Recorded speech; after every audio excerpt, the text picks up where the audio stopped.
tear, it falls and hits the ground. A tree, it falls without a sound. A bird, it calls and sends you home. A man, he sits in the cold all alone.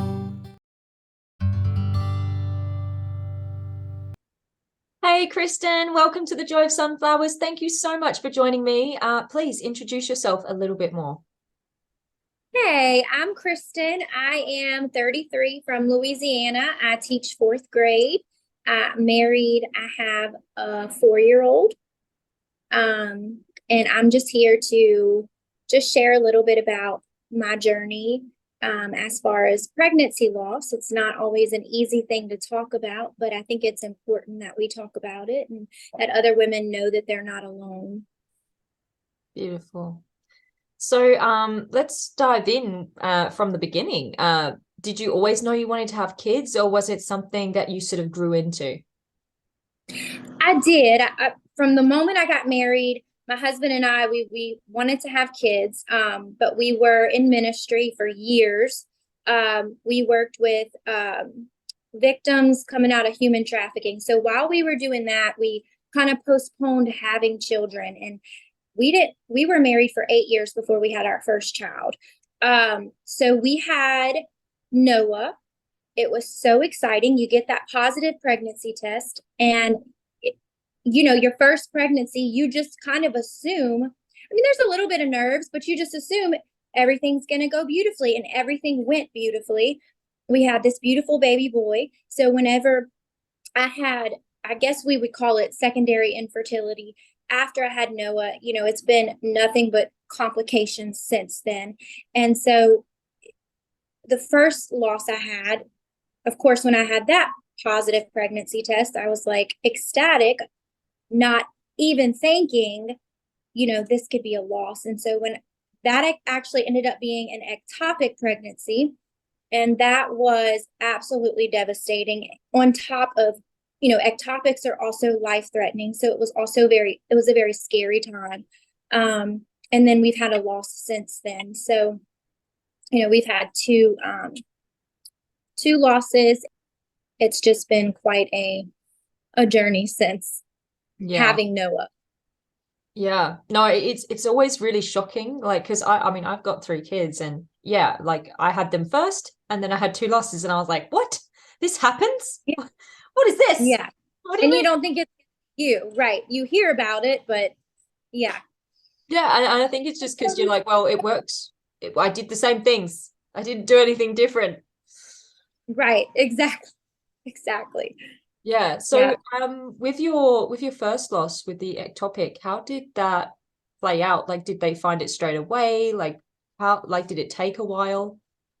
I'm telling you, I feel like God totally intervened in that and saved possibly my life, but saved my future fertility. Because what happened was, when I didn't have any suspicion of pregnancy. I had a dream one night that I was pregnant. I didn't know. I thought God was just telling me that I was pregnant. And so I was just like, well, this is odd. Let me just go get a pregnancy test. I didn't have any symptoms. I really just thought I was taking the pregnancy test on a whim. So if I so when the test came back positive, I was like, wow, that confirmed that my dream, I believe, was from the Lord. And a couple of days later, I started bleeding. But if I wouldn't have had that dream and I wouldn't have taken the pregnancy test, I would have thought that I was just starting my period, and I would have gone on or forward with an ectopic pregnancy that would have eventually ruptured my tube and caused future fertility problems. So I look back on that and I just see the hand of God, God just protecting me. And at first I was like, Lord, why would you give me that dream and then take my baby away? It just didn't make any sense to me until I found out that it was ectopic. Because at first they didn't diagnose it as ectopic, but they ended up diagnosing it as ectopic because my HCG levels just would not go down. And so it just kept on rising and rising. And so then they found they saw it in my tube. So that's how it ended up getting diagnosed. But at first it was just diagnosed as a regular miscarriage. Right. So So they didn't like do an ultrasound or anything. They were just like, oh, well, you're bleeding, which means you're losing it. yeah, well, they did an ultrasound, they didn't see anything. And then I guess whatever it was, the baby in my tubes was growing, so my HCG kept going. So then they did another ultrasound and they saw one of my tubes was like enlarged.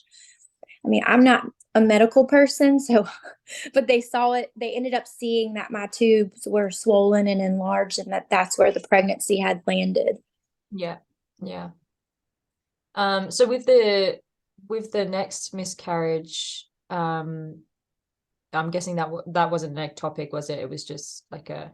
It was just, yes, it was just a regular pregnancy loss. That was my most recent one. Um, so, and that was really hard because we had started trying again, and then it was confirmed that my HCG was rising. Everything seemed to be fine. But, the anxiety after you've had a pregnancy loss, the anxiety that you get whenever you first get another pregnancy test is, so I was terrified. I was checking myself for blood constantly. And then when I started actually bleeding, it was like my worst nightmare just had came to pass. So, but that actually, so my ectopic took place on Christmas Day. And then my miscarriage took place on my son's birthday. So it was like even the timing of, these days that are supposed to be so special, just the timing of it was just devastating. Yeah. So How did that on top of the loss, it being on, significant days was it was just crazy. Yeah. How did the ectopic play out in the hospital? Because obviously, I mean, they have to remove it, right? Or did they give you some kind of pill or injection or? So because they found it early enough, and that's what, if my tubes would have ruptured, I would have had to have a surgery. But my tubes never ruptured, and so they were able to. I had to take two methotrexate shots, which is like the same thing as what cancer patients take, and it cleared out everything. Um, so I did not, and that's another thing that I thank the Lord for was that I had the heads up that I was pregnant, so they were able to treat it early enough to where nothing ruptured or anything like that. So Yeah, I had a similar experience with a dream. I had a dream, and then I tested, and I tested positive for a pregnancy, and then yeah, about a week later, I started bleeding, and I was like, oh my gosh, like, and it was on my birthday. yeah. And I just have to believe that, it's an injustice and that the Lord will restore everything that the enemy has stolen. And so I just believe that, God's promises are yes and amen, and that there's restoration. And that, at the end of this all, this isn't our permanent home. So just knowing that we have heavenly babies, that gives me peace too. So Yeah, heavenly yeah. things. And that, he makes good of bad, like the bad that happens, you know. And then just the compassion that you have for women walking through the same thing, like it's a different level of just, you just have, like, if a woman tells me that they are having a miscarriage, I'm going to cry with her. I'm going to love her in a way that I wouldn't have been able to love her had I not walked through this as well. Yeah. So I am appreciative that God has, put that in my heart to be able to love women who have walked through the same heartache, because it's not easy, and it's not something you'd wish on anyone. No. So Yeah. How have you dealt with all the emotional the emotional impact and the physical impact as well? I mean, you said, it's you like the compassion that you have now, more so. And I'm like the same. like that's something that has really impacted me as well. You know what's so funny, because whenever I had my pregnancy loss, one of the biggest things that you have to overcome is you get on social media, and social media is such a highlight reel, and you see, women our age, all you see is pregnancy everywhere, but everybody's having a baby. And it seems so easy for some people. And so it is so easy to, in your heart, not that you're not happy for people, but that, okay, God, well, what about me? And you just can kind of start just, I don't want to say having, I mean, obviously it's, I don't want to say pity party, but just kind of like, God, hello, what about me? Why has this been such a difficult road for me, but it's so easy for everyone else? And one of the things that the Lord told me was to support and cheer on, and not to miss the baby showers. If and I know that that's not easy for everybody, but one of the ways I've gotten through it is celebrating with other people in their pregnancy. And I know that sounds so crazy, but that's one of the things that the Lord told me, like, you celebrate pregnancy because your time is coming. And so that's really like one of the things the thing that I didn't want to do is the thing that has helped me, like cheering on other women, that being happy for other women is like kind of the thing that has got me through this. And it sounds crazy because I was like, God, I don't want to go to the baby showers, and I don't want to be happy for people. But the Lord told me, Kristan, buy the gift, go to the shower, cheer on other people because your time is coming. And that's, I'm standing in faith. And I think, we wait differently when we know that the Lord has good things in store for us. Yeah, that's beautiful. And I think you're right. Like if you're not sure of where things are gonna go, and you don't have those promises in your mind, like you do feel like, I can't cope, I can't deal with that. But when you do have it in your mind, it makes it a lot easier. Like just knowing that the babies are in heaven, like that for me has been a big thing to help me move through loss, because I'm like, well, I'm gonna meet them one day. And that is something that has really comforted me. I mean, at first I was like, but why are they there and not here? Like, couldn't they be here first? Like, you'd and just the whole anyway. This isn't our home, it's a whole different way of thinking. So, yep, our babies are home. Yeah, that is a completely different way of thinking. I haven't actually thought of it like that, like they're home. Yes. So in heaven. Yeah. I know my son was like, yeah, the baby would be happy with Jesus in heaven. But like, yeah, I hadn't really thought about it as home, but that's a good way of thinking about it if you're a Christian and you like, yeah, have the faith and they're in heaven. And yeah. I don't know how people do it without heaven. Or without faith, I just can't imagine, like, and nobody talks about how, just the whole experience of losing a pregnancy. I mean, it's completely traumatic. It is traumatizing. Yeah. Yeah. And until you walk through it, people just don't know. Yeah. Yeah, I think faith is what you have to have hope for the future, because one of the biggest emotions that I faced whenever I had my second pregnancy loss, and then I know women have had pregnancies in their 40s, but of course I'm 33, so my life, according to the timeline that I wanted everything to take place, hasn't fell into this. We have this idea of, I'm going to have all my babies in my mid-20s, and my life hasn't fell into the timeline of what I thought it would be. But God's timing is so different than our timing. And one of the things that we have to hold on to is hope. When we have a pregnancy loss, the biggest thing that I had to grasp, and I was just looking for hope, because there's all these fears that kind of come into your mind. Well, what if I never have a successful pregnancy? What if I get to be 40 and I still haven't had a successful pregnancy. And what is that? You have all these fears and things that try to bombard you. And I think faith is where you can anchor yourself in hope. And you have to have hope. Like hope has to be your anchor to get through this. So without hope, you're just, that's when the depression really starts to sink in. And a lot of women who've struggled with fertility and pregnancy loss have experienced a lot of depression. Right here. And I think it's directly related to them not feeling hope for their future.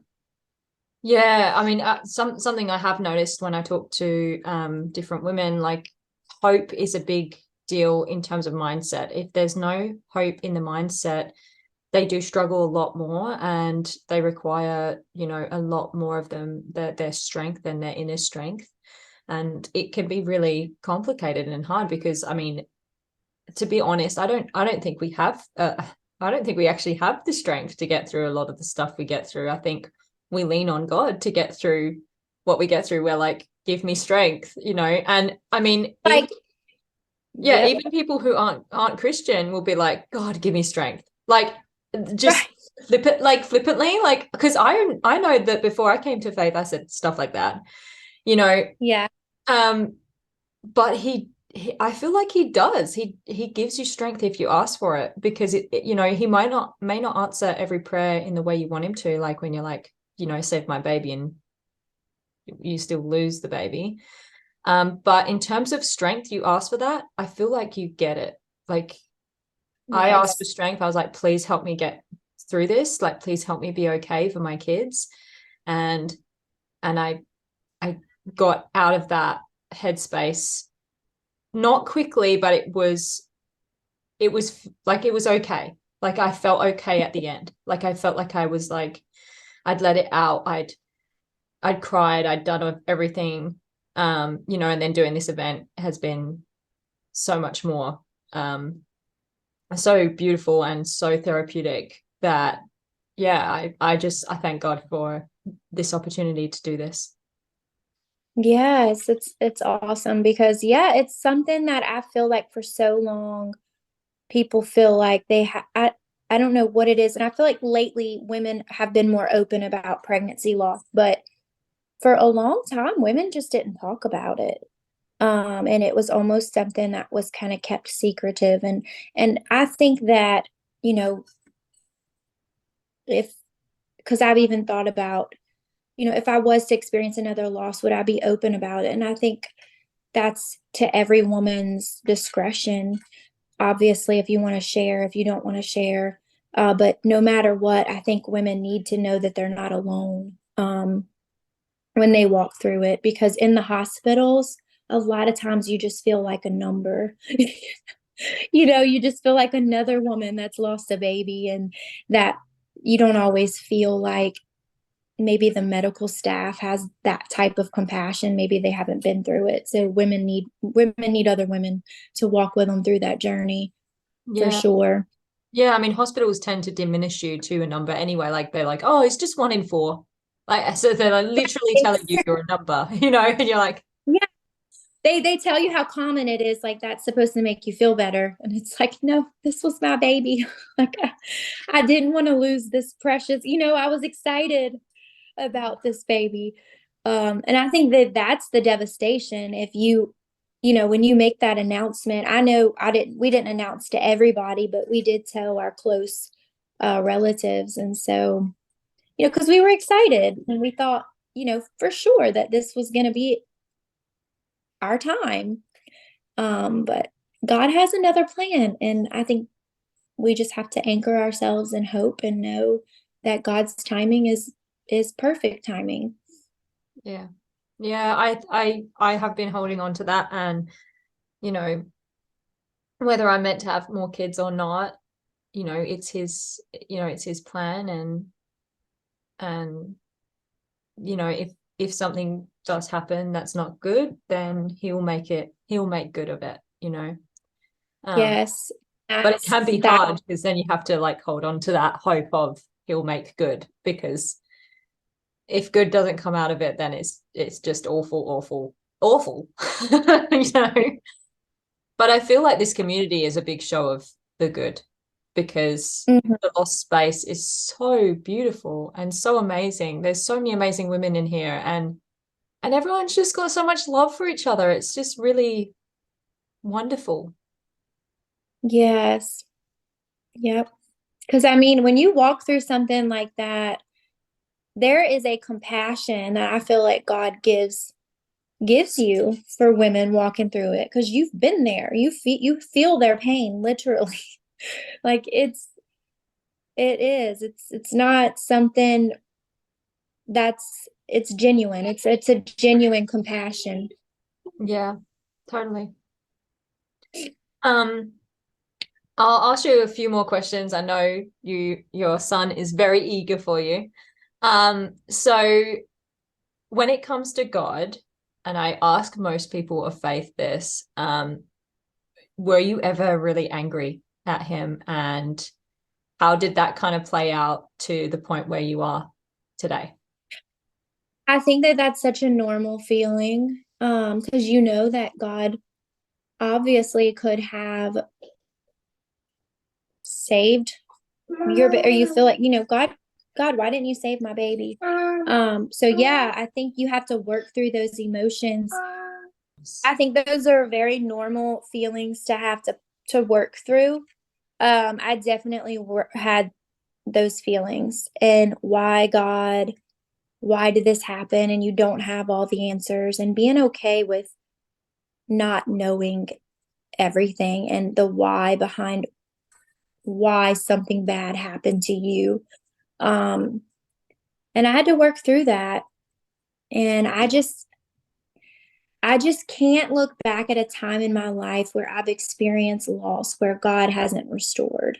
And so I think whenever we experience loss, just like Job in the Bible, I think about Job. He lost everything that was valuable to him, and he still remained faithful and steadfast, and he still it's like it didn't destroy the man of God that he was. And so I look at Job and I'm like, he walked through this and he remained faithful, and God restored everything even more so, and it's just, I think God sometimes, not that he causes these things to happen, but he allows us to walk through hardship because it builds character, and because it actually in the end reveals him even more. It gives him glory even more, because my story's not over, like our story's not over, your story's not over. And God's going to show himself through, we walk through the valley, and he's going to show himself, and we'll get on top of that mountain, so I think it's a way of God being able to reveal himself even more. Um, and that's what I just have to believe. Like this isn't the end of my story. I will have a successful pregnancy, and that baby has a call of God on his or her life. And I just believe in the promise of God. And so I think about Job. He walked through that and he stayed faithful. And if we're going to stay faithful to the Lord, and he's going to restore everything that the enemy has stolen. Yeah. Yeah. My husband, he said, he's the voice of reason. And he said to me that, you don't know what was wrong with the baby. You don't, like, anything could have been wrong. Like, there could have been some serious issues. And, maybe this was a blessing, to help, like, you be able to look after the kids you do have. Like, it's Right. horrible, but, maybe it had to happen. And he said, And, and then you got to also think about how this makes you a better mama. Like it makes you that. I remember after going through my loss, I just wanted to be with my child, and I valued, you know what I mean? It does. Yeah, It's there's a gratitude and a realization of how much of a miracle they are. Because before that, you don't, like, you're like, yeah, it's a miracle, but you're not like, oh my gosh, it's a miracle. This beautiful kid, you know, it's mine. And it becomes this almost like panicky, like, it's so Yeah, like beautiful. it's my baby. Mm. Yeah, I know. I remember one of the things that I think that the Lord brought healing to me through was spending time with the child that I have, and really valuing that time and cherishing the child that I have right now, because it makes you I feel like it's not that I would ever want to go through this, obviously, and you don't want anybody else to go through this, but I do feel like it has made me a better mama.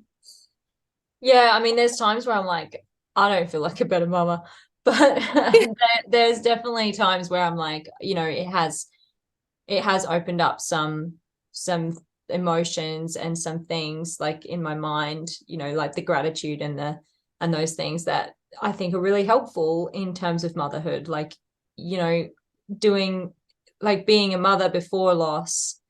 I know there's a lot Mhm. of differences in me, and they see that, and they see the importance of life and their life, Mm. through my losses, because I showed them.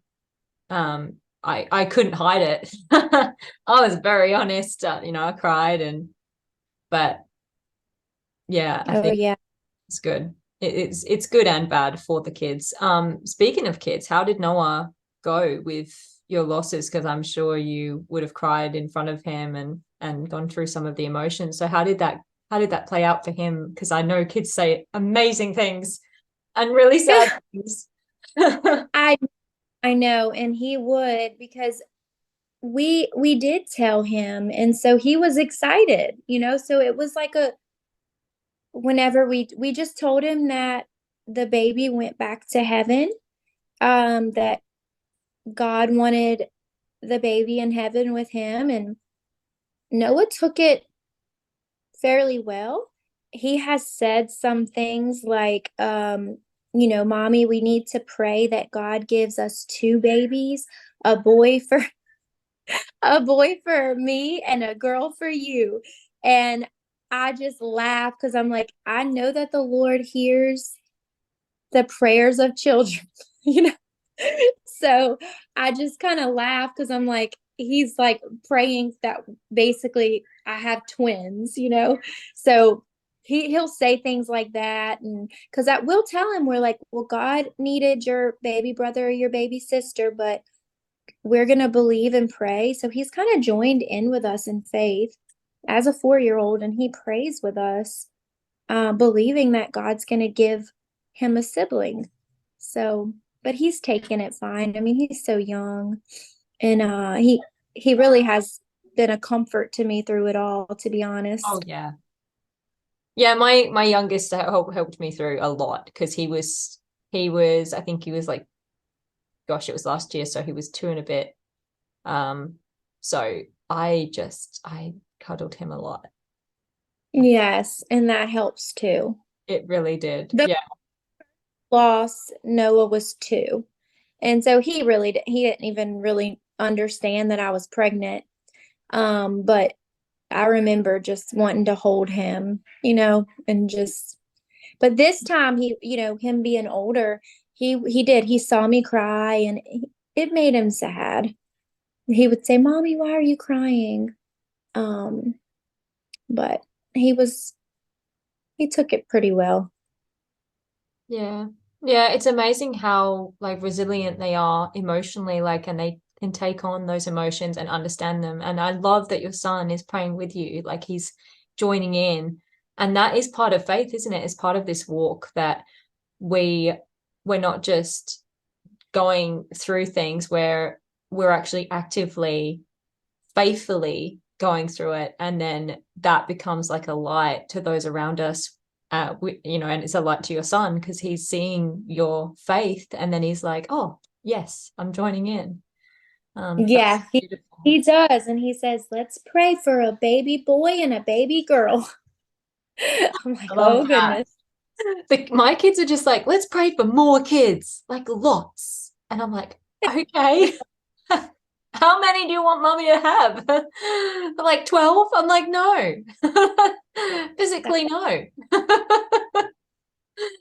There's Yeah, there's only so much mommy's body can do. And I think 12 is definitely over my limit. I know it. I know. I'll take after you go through loss though, you're kind of like, I'll take all the babies. Yeah.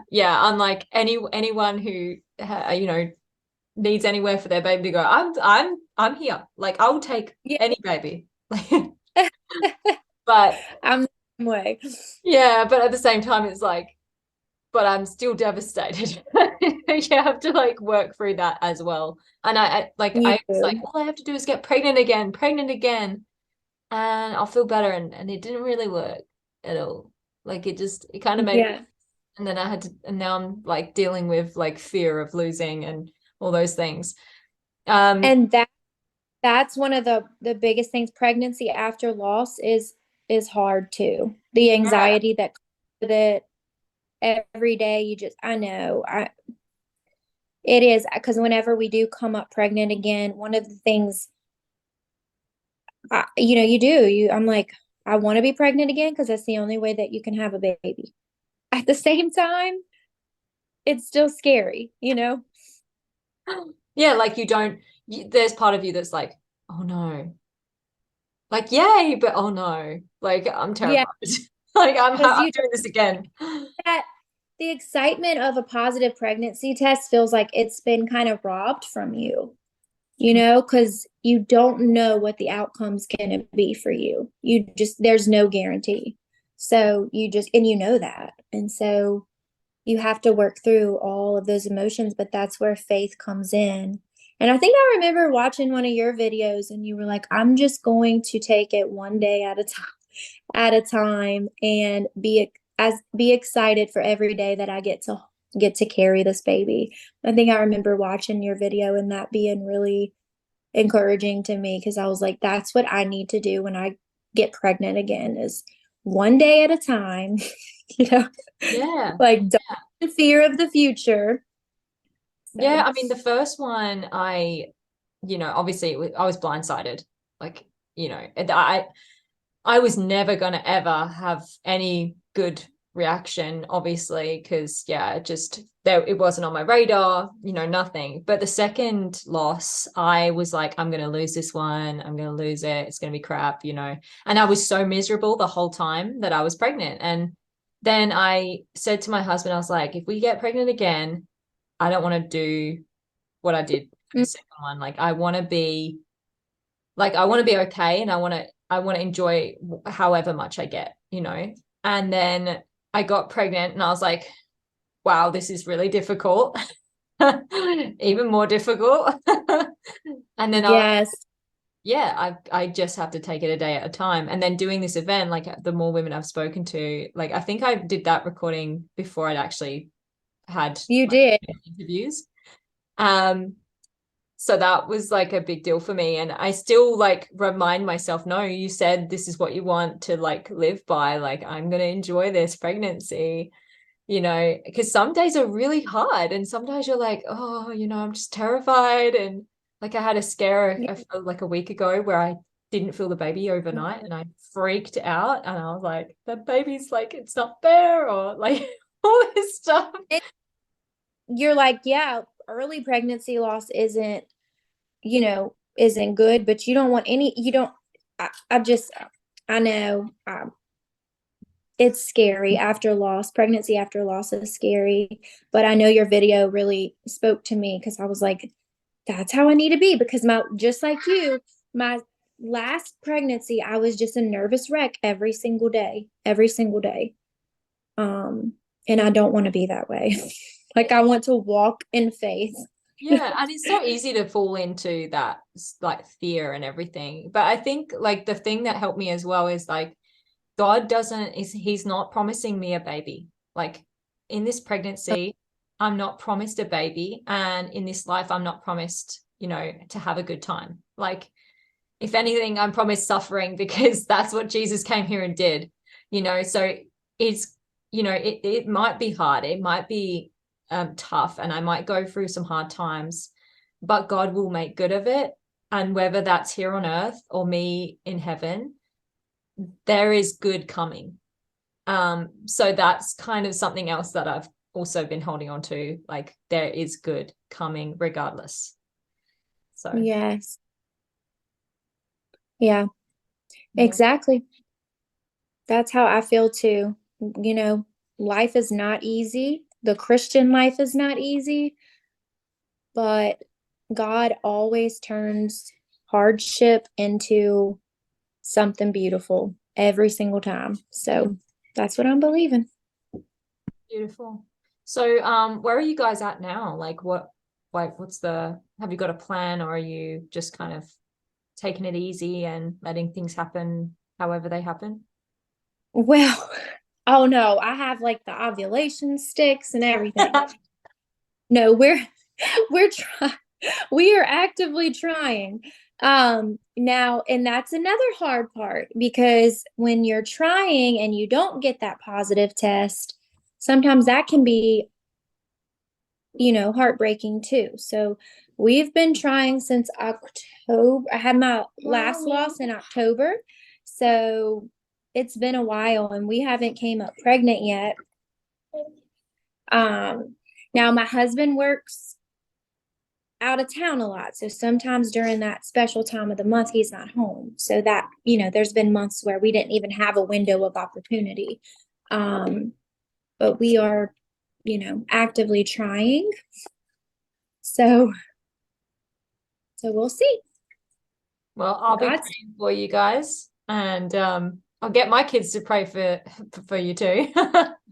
Thank you. They love it. They love hearing about all these stories and stuff. Sometimes, like at one point, I was like, "Can I tell them like these things?" And then I was like, "Well, they're asking me. They're asking like, what was that lady like, and what was her story? Has she got kids? How many babies did she lose?" And I was like, "You cuties." They're getting all like emotional for everyone I've spoken to, and it's really lovely to see that they That's care. awesome. Yeah, it's really, it's beautiful, sad, terribly sad, but beautiful.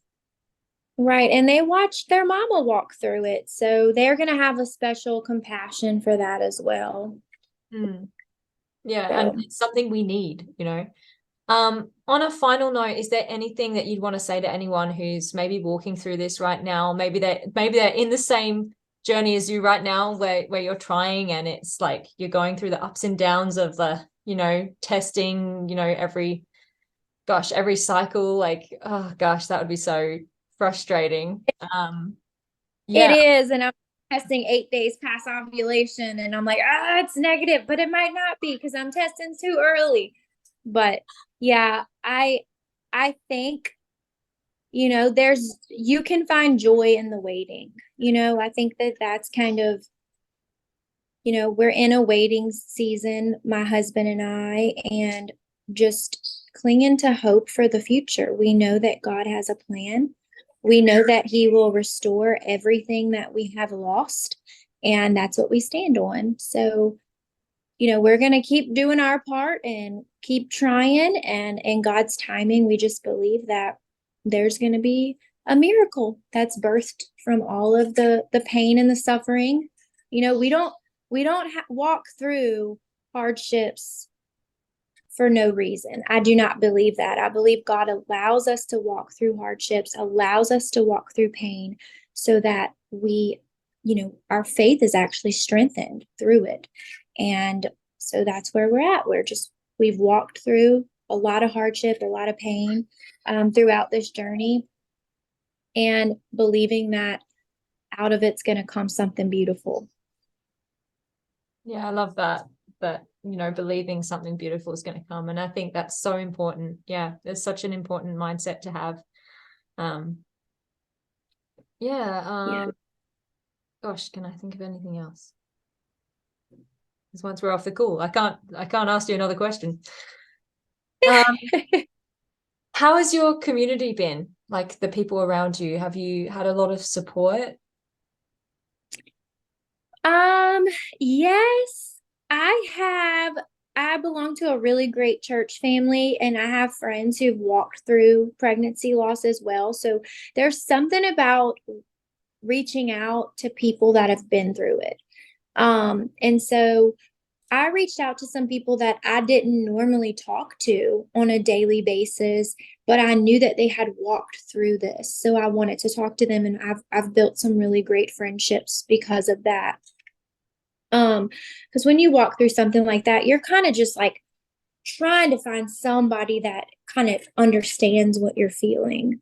Um, and but yeah, I feel like I've had a lot of support. I mean, of course, you have people that say things that are not supportive, that they're not trying to be hurtful, but it still is hurtful. Things like, well, at least you can get pregnant, or just things that are just a little insensitive in the moment. Things like, well, at least you lost it, at an early stage. To me, like, people really shouldn't say things like that, because pregnancy loss is painful no matter if you're 6 weeks in or 9 months in. I mean, obviously there's another level of pain that comes with, a stillborn, but it's all painful and it's all traumatic, no matter how your loss happened. So there has been comments like that. And I don't think anybody says anything like that to be hurtful. I just think people should be more careful with the way that they communicate with somebody who's going through something like that. But yeah, I have a great Christian family that has been in prayer with us and believing with us. So that's been a lot of what's pulled us through this. Yeah. Well, that's great and beautiful, and I mean that is what we need. Like, we need community, and I mean that's a big reason why I'm creating this, because I actually don't have the community. I'm out in the sticks. I'm like in the country, so I'm creating, what doesn't exist for me, and I'm sure doesn't exist for many women. It's such a hard journey to feel like you're walking alone. Yes. You're not, and I think it's really beautiful that you have that community. What is the most helpful thing that someone has said to you throughout this whole journey of loss and fertility? I'm trying to think. I know this is really, really weird. But one of the things that I've struggled with is my age. Because I feel like, not that I'm like old, but I'm 33, and we want to have a second baby, and I'm just like, I feel like the biological clock is just ticking away. And my pastor's wife, who I'm really great friends with, one of the things that she just kept reminding me, like, you are not too old. God gave Sarah a baby, and she was like, I don't remember, what was she, like 90 or something like that? Really old. Yeah, she was old. She's like, if God will give you the desires of your heart, and she just told me, God's going to give you the desires of your heart. You just stand in faith and stop worrying about your age, And I don't know why, but that was a relief for me, because I think I've gotten so stuck on the fact that I'm not in my 20s and I haven't had a second child, and I don't know if that's a struggle for some women, but that has really been one of the harder parts for me, is being older and believing for a baby, being a few years off of, when I would be considered high risk. So yeah, I'm totally with you. I turned 30 this year, and I'm like, gotta have more babies if I want to have more babies. Right. You just feel that as a woman. It's like, this gotta happen right now, and it's not happening right now, and I can't control it, so Yeah. you do feel kind of out of control too. And that's another thing where, you just have to have faith and believe, God has perfect timing. Yeah, I mean, some women have babies like while they're going through menopause, and they didn't even expect it, and they have kids at like 50 something, and they're like, what do I do now? Like, I'm pregnant. Like, yeah, this is not planned.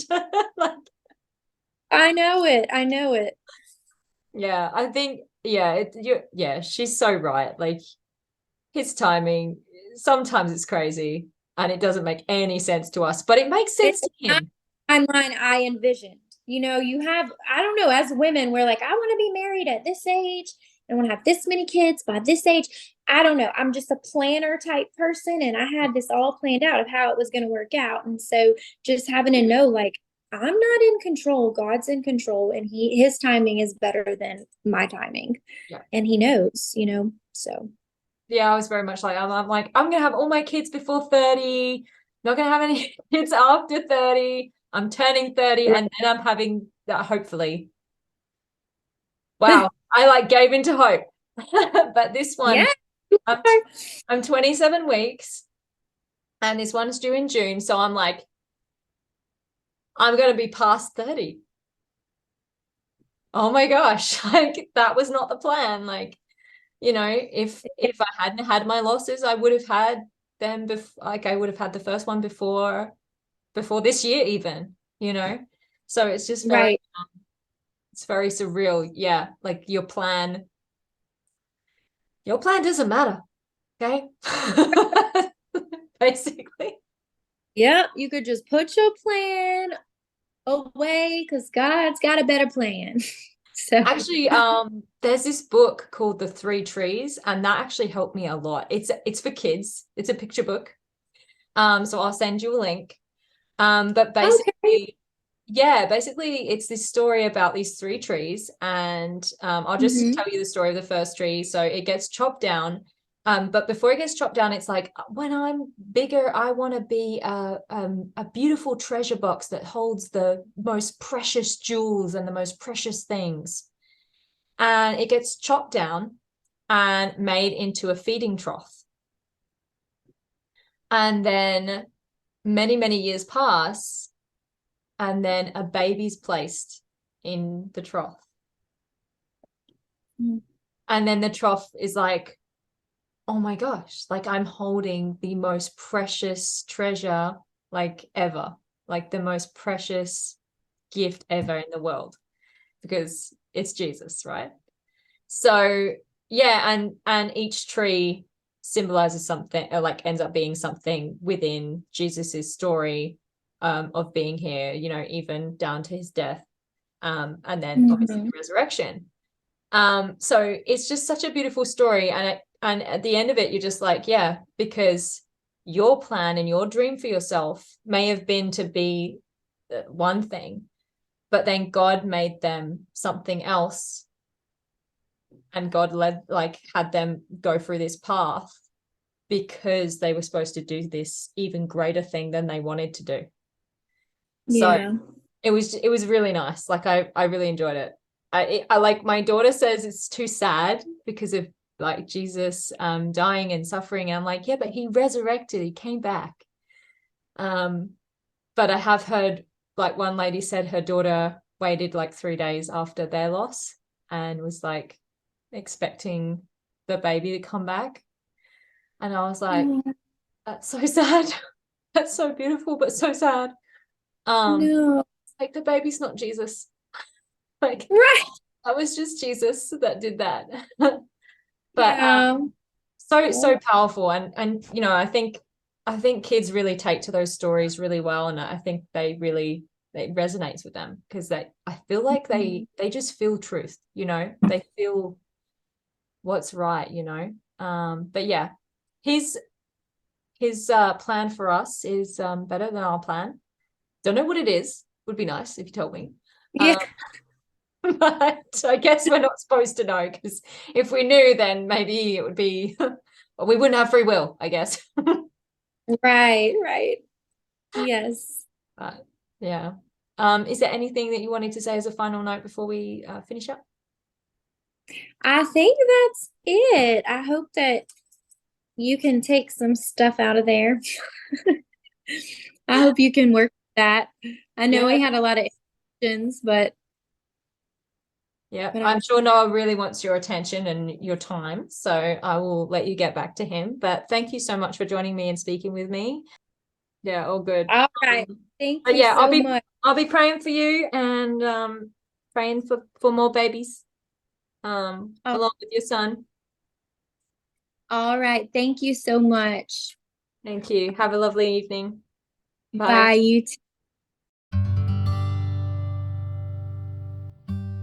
Please note that all speakers, including experts and professionals, express information, views, and opinions that should not be used to diagnose, treat, cure, or prevent any medical conditions. If you have a medical issue, please consult a qualified professional. Speakers voice their own views, opinions, and conclusions, and they may not reflect the views, opinions, and conclusions of other speakers. Ella Rose, The Joy of Sunflowers, and its sponsors may not endorse all or any of the views, opinions, or conclusions expressed.